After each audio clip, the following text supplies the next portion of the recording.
Nous venions de sortir de Rouen et nous suivions au grand trot la route de Jumièges.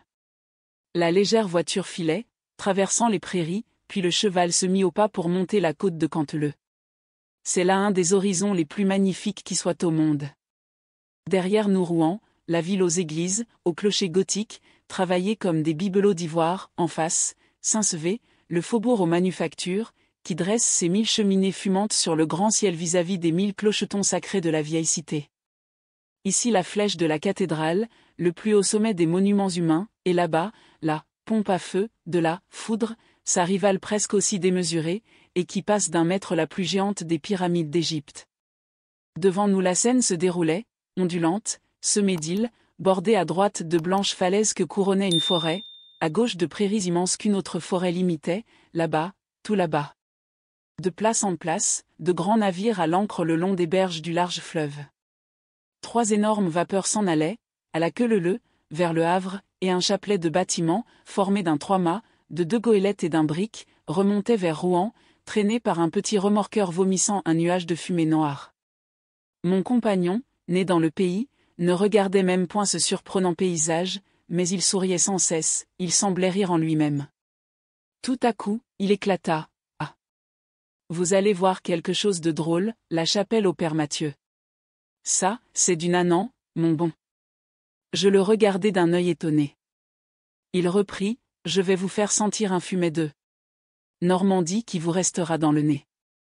Le Père Mathieu est le plus beau Normand de la province et sa chapelle une des merveilles du monde, ni plus ni moins, mais je vais vous donner d'abord quelques mots d'explication. Le Père Mathieu, qu'on appelle aussi le Père, la Boisson, est un ancien sergent-major revenu dans son pays natal. Il unit en des proportions admirables pour faire un ensemble parfait la blague du vieux soldat à la malice finaude du Normand. De retour au pays, il est devenu, grâce à des protections multiples et à des habiletés invraisemblables, gardien d'une chapelle miraculeuse, une chapelle protégée par la Vierge et fréquentée principalement par les filles enceintes. Il a baptisé sa statue merveilleuse, Notre-Dame du Gros Ventre, et il la traite avec une certaine familiarité goguenarde qui n'exclut point le respect. Il a composé lui-même et fait imprimer une prière spéciale pour sa bonne Vierge. Cette prière est un chef-d'œuvre d'ironie involontaire, d'esprit normand où la raillerie se mêle à la peur du saint, à la peur superstitieuse de l'influence secrète de quelque chose. Il ne croit pas beaucoup à sa patronne, cependant il y croit un peu, par prudence, et il l'aménage, par politique. Voici le début de cette étonnante oraison. Notre bonne Madame la Vierge Marie, patronne naturelle des filles mères en ce pays et par toute la terre, protégez votre servante qui a fauté dans un moment d'oubli. Cette supplique se termine ainsi. Ne m'oubliez pas surtout auprès de votre saint époux et intercédez auprès de Dieu le Père pour qu'il m'accorde un bon mari semblable au vôtre. Cette prière, interdite par le clergé de la contrée, est vendue par lui sous le manteau, et passe pour salutaire à celle qui la récite avec onction. En somme, il parle de la bonne Vierge, comme faisait de son maître le valet de chambre d'un prince redouté, confident de tous les petits secrets intimes. Il sait sur son compte une foule d'histoires amusantes, qu'il dit tout bas, entre amis, après boire. Mais vous verrez par vous-même. Comme les revenus fournis par la patronne ne lui semblaient point suffisants, il a annexé à la Vierge principale un petit commerce de saints. Il les tient tous ou presque tous. La place manquant dans la chapelle, il les a emmagasinés au bûcher, d'où il les sort sitôt qu'un fidèle les demande. Il a façonné lui-même ses statuettes de bois, invraisemblablement comiques, et les a peintes tout en vert à pleine couleur, une année qu'on badigeonnait sa maison. Vous savez que les saints guérissent les maladies, mais chacun a sa spécialité, et il ne faut pas commettre de confusion ni d'erreur. Ils sont jaloux les uns des autres comme des cabotins. Pour ne pas se tromper, les vieilles bonnes femmes viennent consulter Matthieu. Pour les mots d'oreille, qu'est saint qu'est le meilleur? Mais il y a saint Osime qui est bon, il y a aussi saint Pamphile qui est pas mauvais. Ce n'est pas tout. Comme Matthieu a du temps de reste, il boit, mais il boit en artiste, en convaincu, si bien qu'il est gris régulièrement tous les soirs. Il est gris, mais il le sait si bien qu'il note, chaque jour le degré exact de son ivresse. C'est là sa principale occupation, la chapelle ne vient qu'après. Et il a inventé, écoutez bien et cramponnez-vous, il a inventé le soulomètre.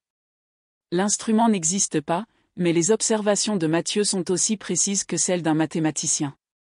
Vous l'entendez dire sans cesse, depuis lundi, j'ai passé 45 Ou bien, j'étais entre 52 et 58.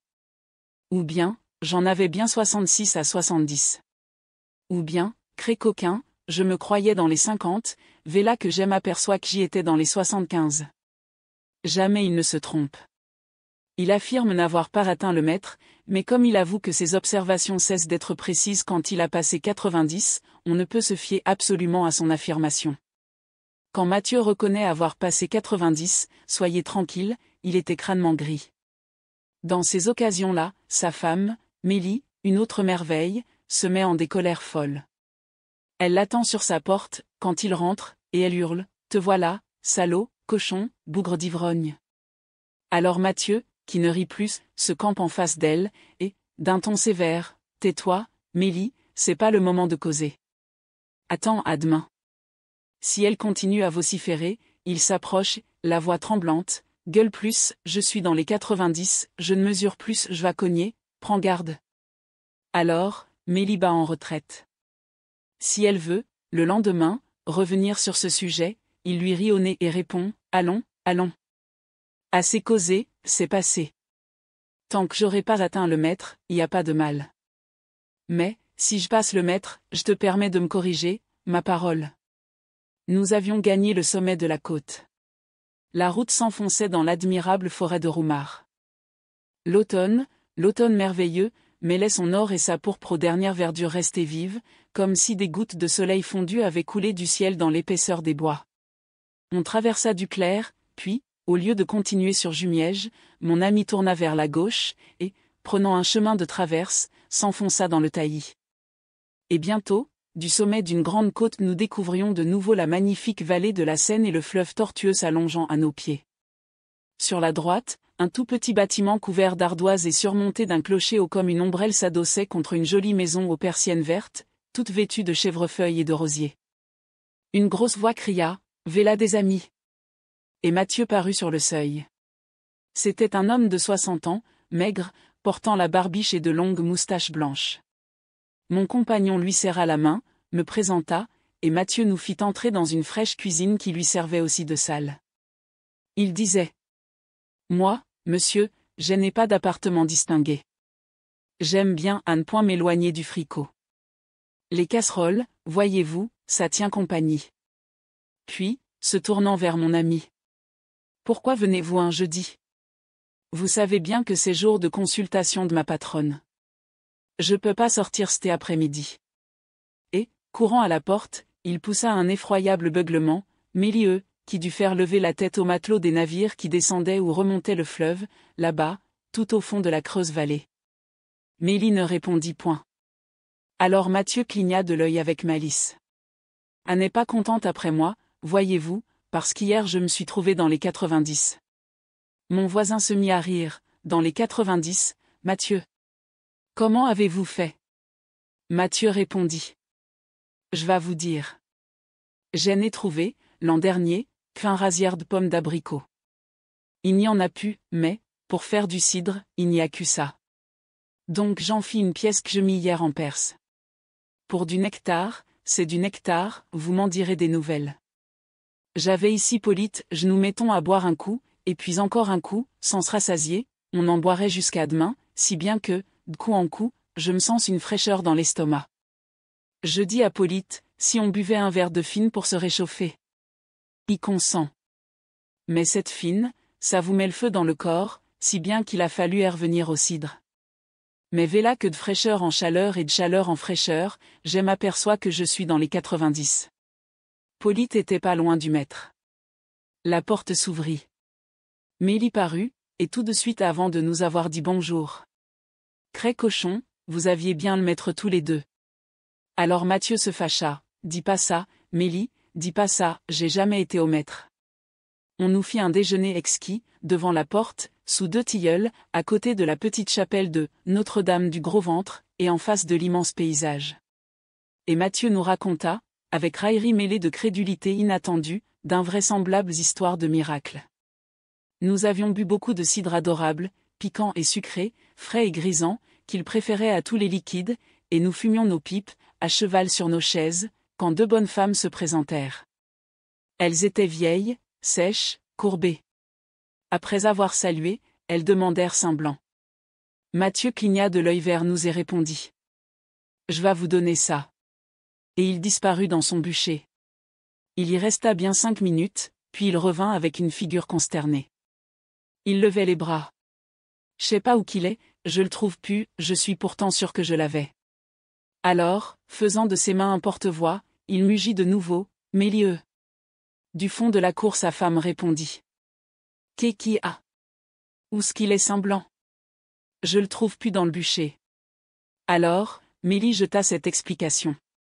C'est pas celui que t'ai appris l'autricheux semaine pour boucher le trou de la cabane à lapin?